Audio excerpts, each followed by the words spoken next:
भर गया क्या इस मेरा मोबाइल भर गया क्या? तो ठीक है, यहाँ देखिए यही चीज़ मैं बता रहा हूँ कि यहाँ जो है 3, अब ये 3 क्या हो गया, 3 से हो गया इनका। अब ये टोटल नाइट्रोजन पर गिनिए तो कितना इलेक्ट्रॉन हो गया? 8। 5 को तो पहले से है और 3 को हाइड्रोजन पर कब्जा कर लिया, शेयर कर लिया। मान लीजिए इसके बाद 5 लाख पहले से था, 1-1 लाख तीनों से ले लिया है। हाँ ठीक है, तो अब इसको कैसे लिखेंगे हम? N, यहाँ H, यहाँ H, यहाँ H, इसी को हम लोग क्या लिख देते हैं? NH। तो क्या इसका नाम क्या है? अमोनिया। क्या है? अमोनिया। तो यही क्या हो गया यहाँ NH3, यहाँ कर रहा है अमोनिया में। तो अब बताइए, ठीक है अमोनिया में हो गया, तो एक N और H3 ये हुआ ना, एक N और एक H3। तो नाइट्रोजन का वेट कितना होता है? एक नाइट्रोजन के एटम का वेट कितना है? 14 होता है। प्रेडिक्टेबल उस दिन जो था पुनः होमवर्क नहीं किया है ना, तो अभी बोल बता देते, कम से कम 10-15 को तो याद कीजिए, वो पिछला क्लास में हो चुका है। चलिए तो हम बता देते हैं 14 है। और हाइड्रोजन का एक का कितना?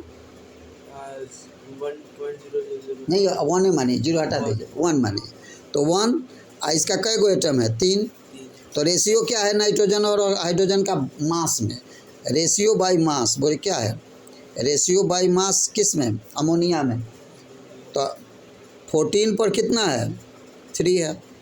तो 14:3 है। वही यहाँ क्या कह रहा है? क्या कह रहा है? 14:3 क्यों कह रहा है? क्योंकि नाइट्रोजन का 14 मास होता है 14 और हाइड्रोजन 3 है। हाइड्रोजन का एक होता है, 3 हो गया तो 3 हो गया हो, तो 14:3। अब उसी तरह वाटर में देखिए, तो वाटर में क्या होता है? H2O में। अब H2O में क्या होता है बोलिए? हाइड्रोजन का 1 गुना 2, H2 क्या है? ऑक्सीजन का 16। तो ये 2 पर क्या है? 16 है।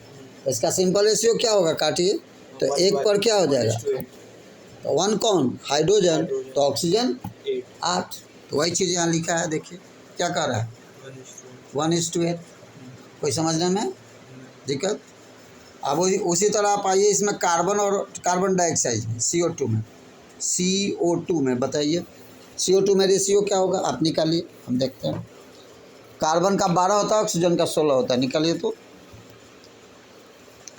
CO2 में वैसा ही रेशियो निकालिए जैसे हम ये बनाया है।